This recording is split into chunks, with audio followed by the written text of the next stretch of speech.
রঙিন এবং সুগন্ধি ফুলের মতো।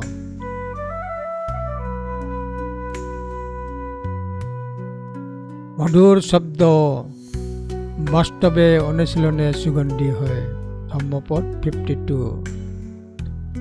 একটি ফুল বেশ আকর্ষণীয় হতে পারে, একটি উজ্জ্বল রঙের অধিকারী লোভনীয়, এছাড়াও এটি সুগন্ধে পূর্ণ হতে পারে।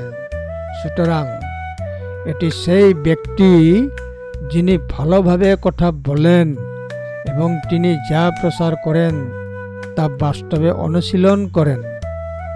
তার কথা কার্যকর এবং তারা সুগন্ধি ফুলের মতো। যেমন একটি চমৎকার পুষ্প উজ্জ্বল এবং মিষ্টি সুগন্ধযুক্ত, তেমনি একজনের উচ্চারিত কথাও ফলদায়ক যিনি কাজও করে। ধম্মপদ 52। যথাপি রুচিরং পুষ্পং বন্নবন্তং সগন্ধকং এবং সুবাসিতা বাসা সফলাহতি সকুব্বত। ধম্মপদ 52।